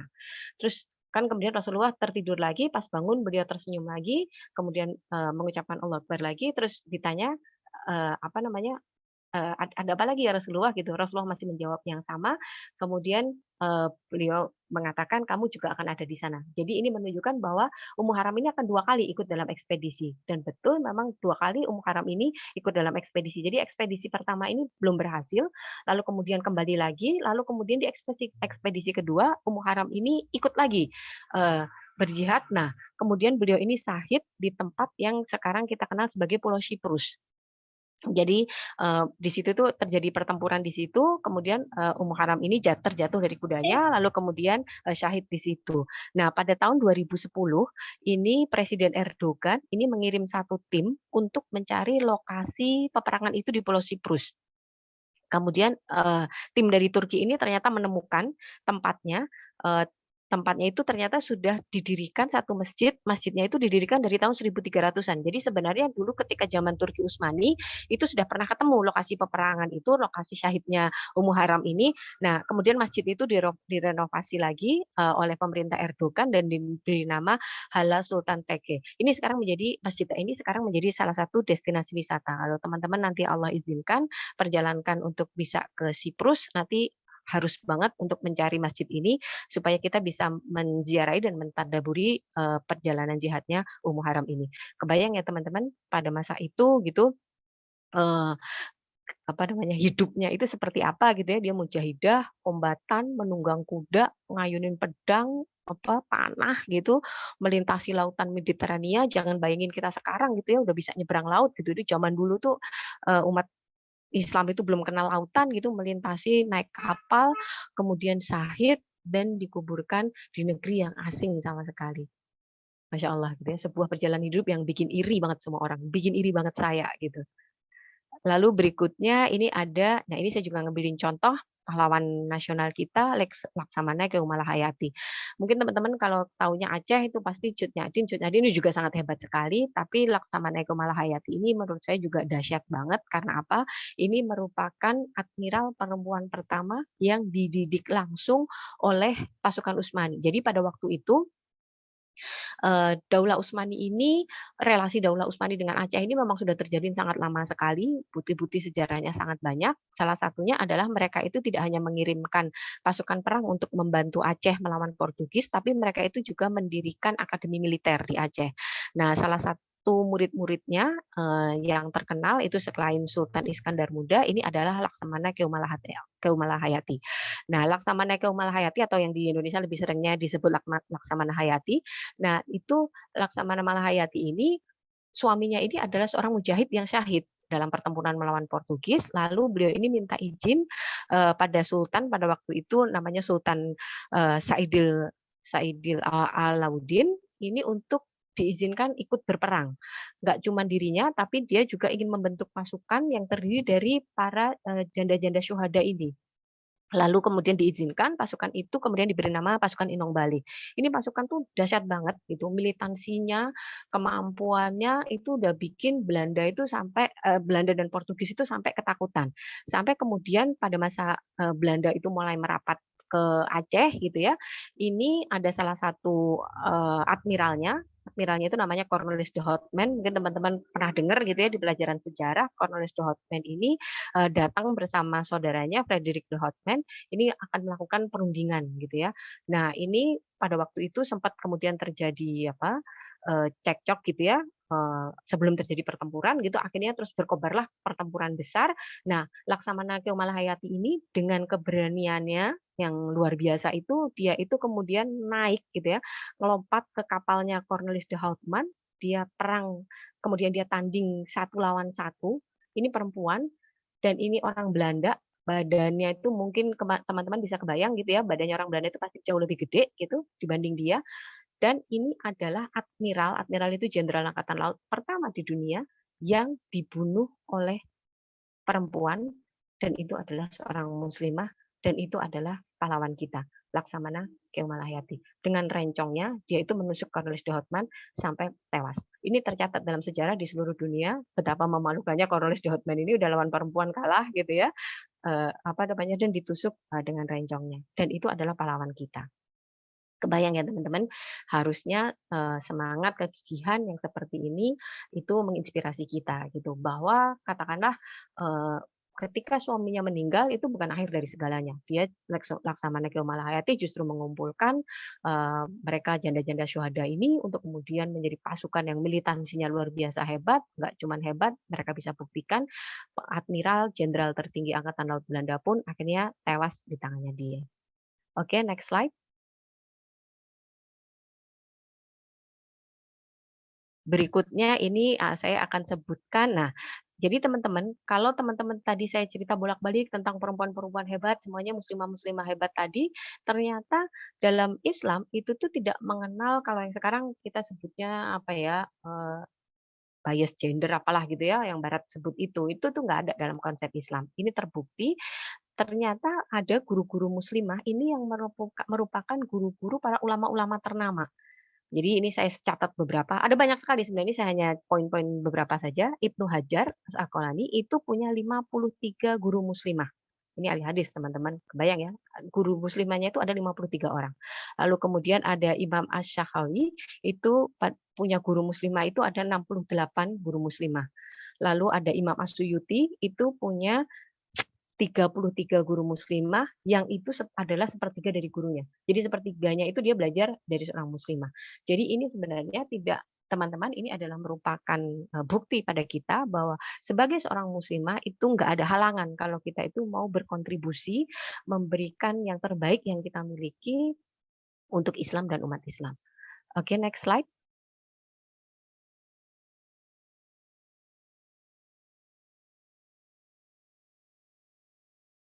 Ya, panjang lebar tadi kita sudah bercerita, akhirnya kita sampai di penghujung yaitu hikmah. Teman-teman, tadi yang saya ceritakan itu bukan untuk dihafal ceritanya, bukan untuk diceritain sekedar bahwa tahu nggak GPS itu penemunya awalnya ini adalah seorang muslimah, bukan seperti itunya gitu ya. Tapi yang harus kita ambil ada hikmahnya, yang harus kita ambil ada ibrohnya, yang bisa kita ambil adalah apa yang bisa kita lakukan untuk mereplikasi gitu, untuk meniru, untuk menduplikasi, untuk mengikuti dan berprestasi seperti halnya bagaimana mereka berprestasi, mencatatkan sejarah, bagaimana mereka mencatatkan sejarah. Yang pertama jelas tersebut dalam hadis, khairun nas anfa'uhum linnas, sebaik-baik manusia adalah manusia yang bermanfaat bagi manusia lain. Ini yang harus kita tanamkan dalam diri kita.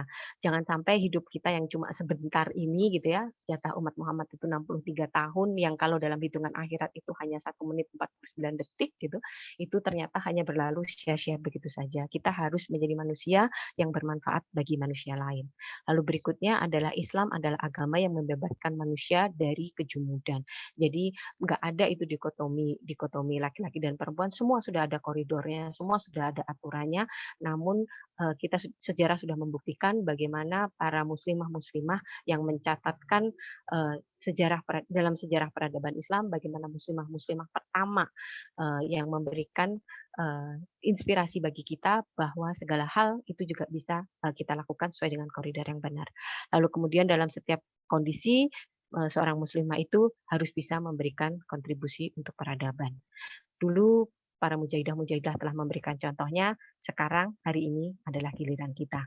Kirain cukup sekian dari saya.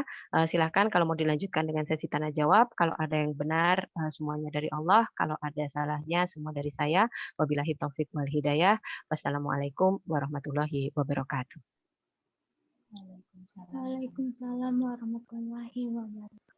Waalaikumsalam. Waalaikumsalam warahmatullahi wabarakatuh.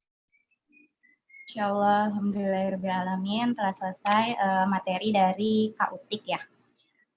Kalau misalnya sebelumnya kita sebelum ikut materi ini gitu ya, bingung gitu mau ngidolain muslimah siapa, setelah ikut materi ini kayaknya tetap bingung juga karena saking banyaknya muslimah, jadinya yang mana nih yang mau diidolain? Kalau dulu karena nggak tahu, kalau sekarang karena kebanyakan gitu yang mau diidolain gitu. Apa semuanya aja diidolain. Itu padahal Uh, belum seberapa. Kalau saya lanjutin bisa 3 hari nggak berhenti saya sebutin muslimah yang bisa diidolain. Saking banyaknya ya, kalau mau diceritain semuanya, Kak. Ya Allah. Dan mereka tuh apa ya, punya keahlian di bidang masing-masing, juga punya perjuangannya masing-masing juga gitu. Masya Allah. Gimana teman-teman udah punya bayangan pertanyaan-pertanyaan yang mau didiskusiin sama Kak Uti? Kalau udah ada boleh raise hand atau ketik pertanyaannya di kolom chat.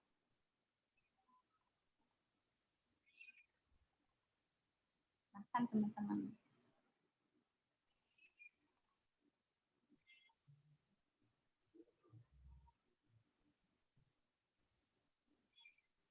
Sambil nunggu pertanyaannya, Kak, tadi aku sempat yang aku ingat gitu ya, yang aku ingat banget itu tentang apa ya, muslimah yang Asiyah gitu ya, Asiyah yang Masya Allah, walaupun suaminya Fir'aun gitu ya, tapi beliau tuh tetap apa ya, berpegang teguh gitu sama agama Allah, nggak peduli gitu apa namanya, siapa suaminya, apa latar belakangnya, karena tujuan utama kita yang tadi Ustazah bilang, balik lagi gitu, tujuan utamanya adalah surganya Allah, ridhonya Allah gitu.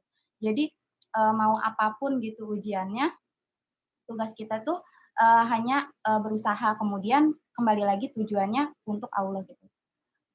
Nah, sudah ada nih pertanyaannya. Assalamualaikum Mbak Uti. Dari Kak Andini. Assalamualaikum Mbak Uti. Mohon tipsnya bagaimana membimbing anak perempuan untuk memilih idola yang baik. Baik. Satu itu saja. Oke, saya jawab Satu dulu dulu. ya. Nah, jadi tadi sebenarnya yang saya sampaikan tadi itu sudah urutan gitu. Kalau mau mengajarkannya itu tadi sudah urutan. Yang pertama tadi adalah 4 wanita penghulu surga. Itu dulu dikenalkan pada mereka. Jadi nanti yang akan mimpin kita ini di surga adalah 4 muslimah ini. Apa saja ceritanya, bagaimana perjuangannya, seperti apa hikmahnya, seperti apa ibrohnya, itu dulu yang didapat. Lalu setelah itu baru Ummahatul Mukminin. Baru setelah itu berikutnya gitu.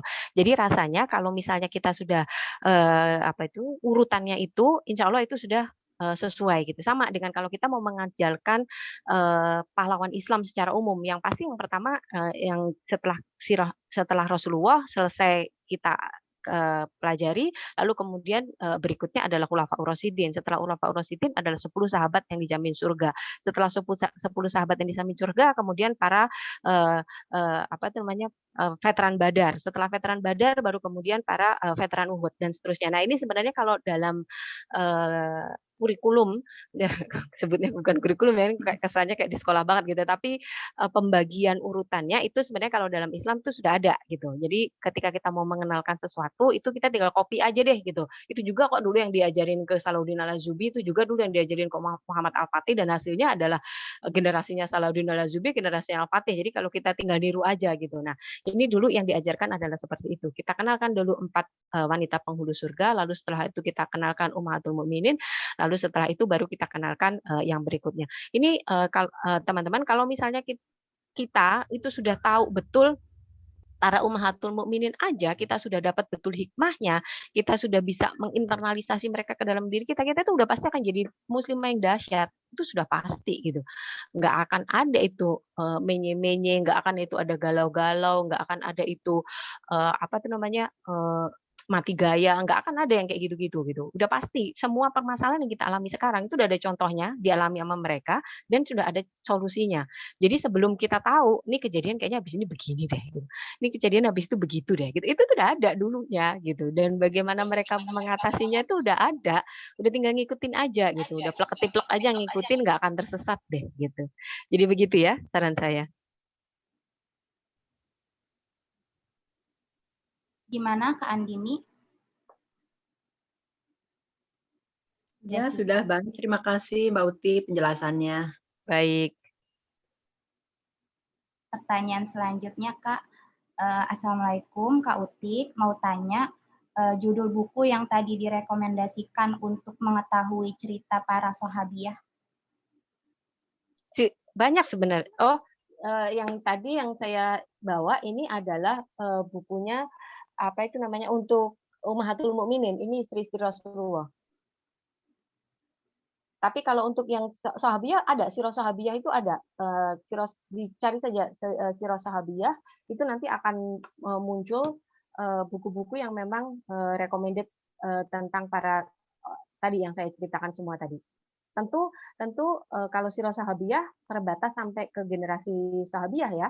Kalau yang berikutnya misalnya dari Fatimah Al-Fikri, kemudian dan seterusnya gitu ya, para penemu-penemu itu tentu kita harus mencarinya di buku-buku lain lagi. Misalnya bukunya Profesor Dr. Ragib Arsijani itu yang judulnya Sumbangan Peradaban Islam untuk Dunia.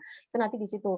Tapi memang agak apa namanya agak sulit karena harus ngambil satu-satu. Jadi materinya misalnya di Sumbangan Peradaban Islam untuk Dunia ketika ngomongin tentang teknologi. Nah, itu nanti kita harus lihat kan banyak gitu cendekiawannya, ilmuwannya nanti ada 1 2 nyelip muslimah di situ gitu. Insya Allah saya sudah mengazamkan untuk menulis buku khusus tentang ini gitu ya. Jadi para muslimah-muslimah yang mengubah wajah dunia. Monggo silahkan berikutnya. Berikutnya dari Kaniken, maaf agak melenceng dari topik hari ini Mbak Utik. Saya sudah baca Journey to Aqsa, campur aduk rasanya saat baca. Dalam hati berharap tidak ada peperangan, tapi kembali lagi ini sudah takdir Allah. Nah, mau tanya sebagai saudara seiman yang jauh dari Palestina, apa tidak ada pergerakan lain selain berdonasi secara ekonomi? Baik. Jadi sebenarnya banyak hal yang bisa kita lakukan. Salah satu bukunya Profesor Dr. Ragib Arsijani itu menulis buku 135 tanggung jawab kita, tanggung jawab Muslim pada Palestina. Jadi dokter itu tanggung jawabnya apa, jurnalis tanggung jawabnya apa, ibu rumah tangga tanggung jawabnya apa, pelajar tanggung jawabnya apa, itu ditulis detail oleh beliau. Nanti kapan-kapan saya akan tuliskan ya, teman-teman silahkan mengikuti sosial media saya, nanti akan saya tuliskan. Jadi sebenarnya tanggung jawabnya banyak, tapi memang secara umum gitu ya, secara umum itu mungkin yang paling saat ini banget gitu bisa kita lakukan gitu ya, itu adalah berdonasi untuk mereka. Karena sebenarnya apa, kebayang ya teman-teman, mereka itu hidup di tempat yang semua hal, jadi kalau misalnya kayak kita, itu masih boleh nanam gitu ya, masih boleh nanam tanaman gitu. Nanti tanamannya ini, itu bisa kita makan, at least kita tuh nggak kelaparan gitu kan. Nah, tapi kalau mereka itu kad mungkin saat itu boleh nanam, tapi belum tentu besok boleh metik, karena udah dihancurin, tempatnya tanamannya itu udah hancur gitu. Bisa jadi mereka itu sebenarnya bisa panen, tapi terus nggak bisa ngejual gitu. Karena pada waktu itu kemudian terjadi perang, terjadi konflik gitu, dan seterusnya. Jadi memang mereka itu butuh banget gitu, butuh banget apa itu namanya, cash money untuk bisa mendapatkan pasokan makanan, obat-obatan, dan seterusnya itu memang butuh banget. Lalu belum lagi kalau misalnya rumah-rumah yang dihancurkan. Kan nggak mungkin mereka terus nanti akan tinggal di mana gitu ya, kalau misalnya di sekitar situ banyak gua gitu, mungkin masih bisa berteduh di bawah gua gitu. Nah, tapi kalau enggak kan harus didirikan lagi kan juga butuh untuk membeli, semen, membeli ini, membeli itu gitu ya. Udah gitu semua bahan-bahan kayak gitu juga susah untuk masuk ke mereka. Jadi memang kenapa kita berdonasi, karena pertama itu bisa kita lakukan sekarang banget dan gampang banget gitu ya, maksudnya dengan teknologi teknologi m-banking gitu, kita sekarang juga bisa langsung ngasih ke lembaga-lembaga yang amanah gitu, dan, apa namanya, ya itu juga yang memang mereka sangat butuhkan sekali saat ini gitu. Bahwa terus kemudian misalnya gitu ya, program jangka panjangnya itu saya juga tahu gitu karena, eee, salah satu, di buku Journey to Aqsa itu salah satunya programnya digunakan untuk, pembelian solar cell untuk rumah sakit Ashifa, di Gaza. Jadi kan mereka itu karena mereka itu sehari itu hanya bisa nyalain listrik tuh kalau nggak salah cuma 3 jam. Kebayang ya teman-teman, jadi dari 24 jam itu cuma 3 jam listrik bisa nyala, selebihnya itu harus mati. Padahal kalau di rumah sakit itu kan harus ada alat-alat yang butuh listrik banget gitu kan, alat cuci darah, terus alat operasi, apa semua segala macam gitu. Nah, yang kayak gitu itu kan butuh dana gitu ya, paling enggak tuh harus beli solar, beli apa segala macam gitu ya, untuk semuanya. Nah, itu butuh dana. Nah, ini tuh memang dibutuhin banget gitu. immediately mereka memang butuh itu gitu, sehingga ya memang memang itu yang bisa kita lakukan, pemberian dana itu yang bisa kita lakukan. Tapi mereka juga banyak program jangka panjangnya, ada kan, lembaga kemanusiaan dari Indonesia yang bikin pabrik roti di sana, bikin perkebunan stroberi, kemudian juga ada yang menyekolahkan dokter-dokternya untuk, sekolah ambil spesialis di UI, bedah tulang, karena itu yang paling dibutuhkan ya di sana ya, lalu kemudian, dokter obgyn dan seterusnya gitu. Secara simultan gitu ya, pasti, banyak hal yang bisa kita lakukan. Nah, tapi kalau pertanyaannya apakah hanya itu, ya tentu saja tidak hanya itu, tapi itu yang bisa dilakukan sekarang. Begitu ya, silakan. Baik, Kak Niken, sudah cukup atau masih ada yang ingin ditanyakan lagi, Kak Niken?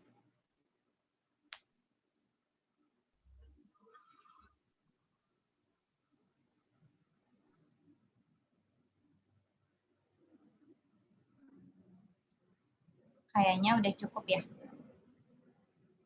Kalau udah cukup, lanjut ke Kak Andini. Kak Andini, dipersilahkan.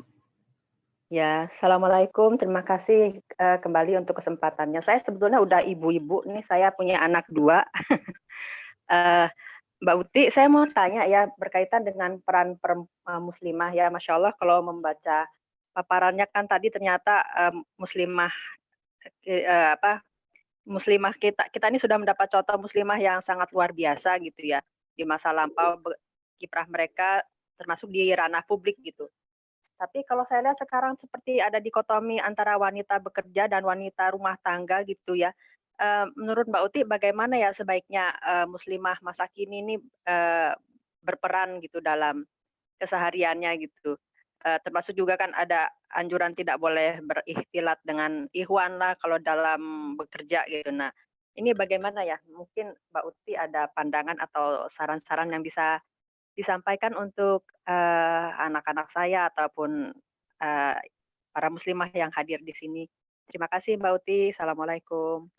Waalaikumsalam warahmatullahi wabarakatuh. Baik. Jadi sebenarnya betul gitu ya bahwa, dari zaman dulu para ummahatul mukminin pun juga berkontribusi gitu ya. Kalau kita tahu juga tadi saya sebutkan bahwa Ibunda Khadijah ini adalah, konglomerat yang melakukan international trading gitu ya. Lalu kemudian juga ada, Ibunda Zainab binti Jahsy itu juga, seorang, entrepreneur gitu ya. Mereka tetap bisa menghasilkan, tetap bisa berkarya, di rumahnya. Betul bahwa ada koridor, ada batasan-batasannya gitu ya. Eee, ini tentu akan jadi bahasan tersendiri yang akan panjang gitu, dan ini juga bukan ranah saya untuk, membahas itu, tapi setidaknya begini, saya akan memberi gambaran bahwa kontribusinya itu dulu jangan dihilangkan. Jangan sampai ngomongin, "Kan kita nggak boleh, untuk, ikhtilatnya." Ikhtilatnya kan satu masalah, tapi kan kontribusinya terus nggak harus jadi hilang gitu kan. Kan kita nggak boleh untuk, apa namanya, keluar rumah untuk yang tidak perlu dan seterusnya dan seterusnya, kan tidak harus keluar rumah kalau saat ini gitu. Tapi yang paling penting itu jangan sampai itu mematikan kontribusinya. Kalau misalnya memang, apa namanya, memilih untuk tetap stay di rumah, dari rumah pun sekarang juga sudah banyak hal yang bisa kita lakukan gitu. Bahwa anak-anak misalnya kita dorong untuk sekolah setinggi-tingginya betul. Kalau di bidang pendidikan tadi kan sudah disebutkan gitu ya, para para, ulama-ulama, terdahulu, para ahli hadis pun banyak punya guru perempuan dan profesi guru itu salah satu profesi yang memang diizinkan gitu ya, bahwa kemudian nanti pengajarannya pada waktu itu ya ada tabir, ada apa segala macam betul gitu. Tapi kalau profesi guru saat ini pun gitu, itu juga, sebuah profesi yang insya Allah tetap aman gitu ya untuk dilakukan gitu. Mmm, kalau misalnya memang memilih untuk katakanlah, tidak menjadi seorang profesional karena nanti harus berikhtilaf dan seterusnya, ya nggak apa-apa itu sebuah pilihan gitu. Tapi jangan sampai gitu ya, terus kemudian misalnya ada anak-anak kita yang memang sangat brilian, sangat cemerlang gitu, yang tiba-tiba nanti bisa menemukan, vaksin, seperti tadi ya, Profesor Jackie Zing apa segala macam, terus kemudian harus, eee dengan banyak alasan gitu ya, terus kemudian akhirnya potensinya itu, menjadi tidak tersalurkan. Padahal dengan dia bisa menemukan, vaksin itu, dia bisa menemukan alat rapid test itu, dia bisa itu bisa justru menjawab persoalan dan kemaslahatan untuk umatnya jauh lebih besar gitu. Semisal kemudian dia bisa membagikan, misalnya dia bisa menjadi seorang penulis gitu ya, kemudian dia bisa meriset. Tadi kan ini pada bertanya itu buku itu kan ininya banyak banget gitu, kitab-kitab ulama yang bisa digali, bisa ditulis ulang, diterjemahkan dan seterusnya, di-create menjadi konten gitu ya. Kalau sekarang anak-anak sekarang kan create konten di YouTube dari kitab-kitab itu. Teman-teman nih kalau misalnya ya, kalau mau gitu ya, belajar bahasa Arab dengan benar, nanti bisa membaca kitab, itu tuh, cerita-cerita hikmah, cerita-cerita cerita-cerita, kisah cinta yang, wow, udah bikin merinding Bombay deh gitu. Tapi ini nggak hayal, ini beneran terjadi dan ditulis oleh para ulama di kitab-kitabnya. Ini kalau misalnya bisa menerjemahkan itu, menuliskannya menjadi buku atau meng-create-nya menjadi konten, rasa saya juga nggak perlu keluar dari rumah gitu, tapi tetap bisa berkontribusi, tetap bisa mencerahkan, tetap bisa menghasilkan gitu. Jadi sebenarnya saya tetap mendorong untuk kontribusinya, untuk mendorong untuk tetap berprestasinya, bahwa terus kemudian ada koridor-koridor, ya mari kita sepakati bersama, mari kita bertanya pada yang lebih paham dan seterusnya gitu. Tapi jangan sampai ininya terus karena keterbatasannya itu lalu justru hal pokoknya ini dihilangkan gitu. Saya juga pernah membaca dalam satu riwayat bahwa betul tugas seorang muslimah itu adalah berada di rumahnya dan seterusnya, tapi sebenarnya itu juga tidak menghilangkan bahwa manusia ini adalah khalifah fil ard gitu, bahwa kita ini adalah pemimpin di bumi gitu. Kontribusinya bermacam-macam, tidak harus diukur besar kecilnya. Yang di sana diberi porsi sebesar ini, yang di sini diberi porsi sebesar ini, yang di sini diberi porsi sekecil ini dan seterusnya, porsi itu sudah ada yang mengukur. Tapi kontribusi itu menjadi penting, begitu. Begitu, Bu Andini, semoga bisa menjawab. Ya, syukron jazakillah khair, Mbak Wa Uti. iyyakum. Jadi kontribusinya mungkin ya poinnya di sini karena adanya dikotomi itu kan seperti jadi membatasi muslimah ya. Oke, Betul, ya, ya. betul. Terima kasih, syukron Mbak Uti. Ini juga salah satu yang sering jadi pertanyaan, buat saya gitu ya. Saya adalah, Islamic travel writer gitu. Eee, apa, kok pergi-pergi begini begini begini gitu ya, tapi di buku saya semua saya jelaskan, lah saya selalu pergi dengan suami saya gitu. Alhamdulillah suami saya Erlambang mau-mau saja nganterin istrinya ke mana-mana keliling dunia gitu. Jadi kan selesai gitu ya, masalah syariatnya udah nggak ada lagi yang dipermasalahkan gitu. Kebetulan saya yang bisa menulis, kemudian saya menuliskannya. Kemudian buku-buku itu dibaca, buku-buku itu yang menginspirasi. Ini kan sebenarnya solusi gitu kan. Kalau misalnya saya pergi sendiri mungkin akan jadi polemik gitu ya, akan dipermasalahkan di mana-mana gitu. Ya ya sudah kita cari solusinya atas masalah itu, tapi kontribusinya itu yang jangan dihilangkan, begitu. Silahkan berikutnya, moderator. Belum ada pertanyaan lagi. Kayaknya cukup ya. Oke, baik. Lanjut ke kuis aja. Aku kembalikan ke tim acara Ashifa untuk kuis. Terima kasih Mbak Uti Baik, terima penjelasannya. kasih.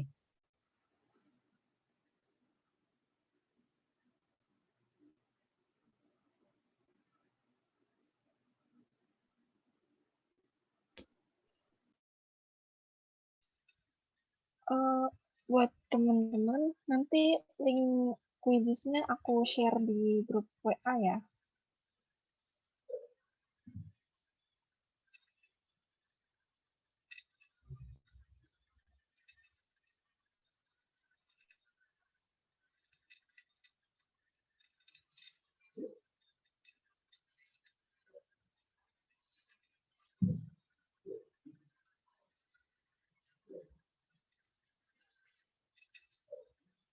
Udah aku share, udah bisa join ya.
Iya, teman-teman jagain.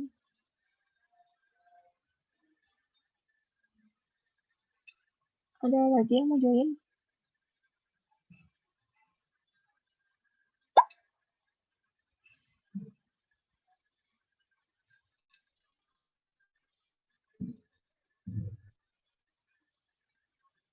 Aku tunggu 1 menit lagi ya. Oke.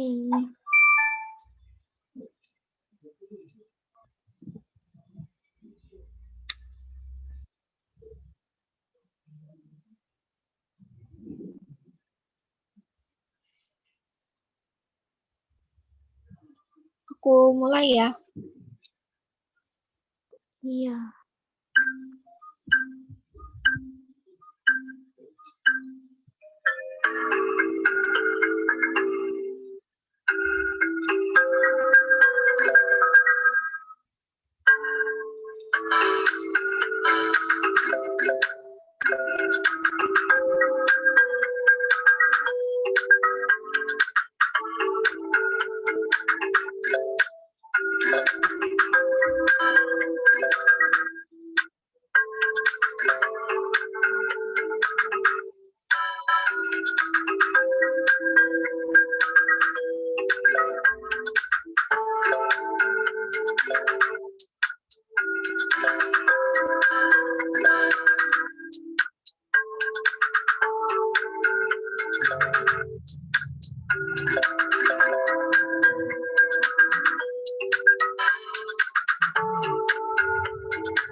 kita tunggu 1 menit lagi ya.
Oke, karena udah lewat 1 menit, aku akhirin ya.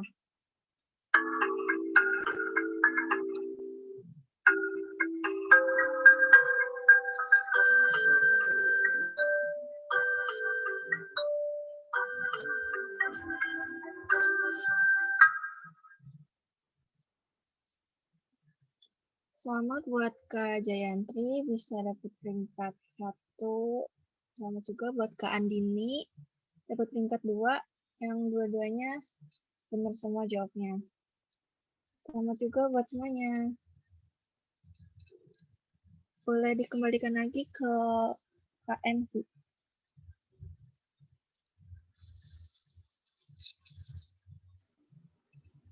Alhamdulillah, selamat buat teman-teman yang tadi udah menang kuis.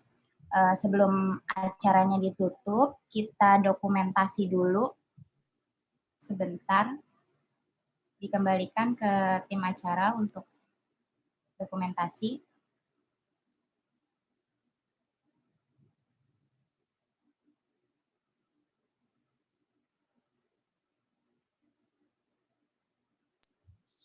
Buat teman-teman bisa di on cam-in dulu, atau yang lagi nggak ribet, atau lagi nggak ada bosan bisa di on cam-in dulu.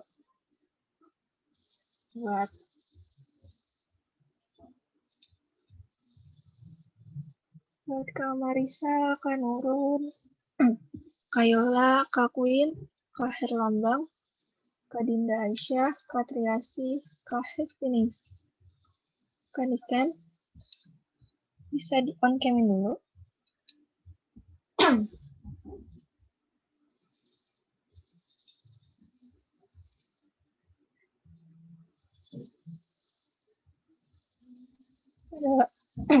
Ada lagi yang mau on cam? Oke, aku foto ya. 1, 2, 3.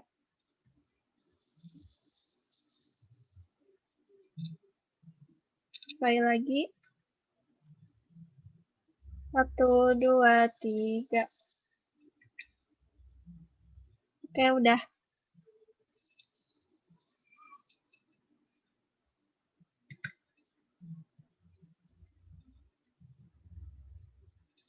Boleh dilanjut, Kak. Alhamdulillahirrahmanirrahim. Terima kasih Asifa. Alhamdulillah kita udah ada di penghujung acara. Saya selaku MC mohon maaf kalau ada kesalahan kata-kata. Baiknya dari Allah, kurangnya dari saya. Kita tutup agenda hari ini dengan membaca hamdalah. Alhamdulillahirrahmanirrahim. Istighfar. Astagfirullahaladzim, astagfirullahaladzim, Dan doa penutup majelis. Asyhadu alla ilaha illa anta astaghfiruka wa atubu ilaik. Terima kasih kepada Mbak Utik yang telah menyampaikan materinya. Terima kasih juga kepada teman-teman yang sudah menyempatkan hadir. Sekian dari kami. Wassalamualaikum warahmatullahi wabarakatuh. Waalaikumsalam warahmatullahi Terima kasih wabarakatuh. semuanya. Saya pamit ya. Makasih Kak. Assalamualaikum. Makasih Kak. Kak Uti.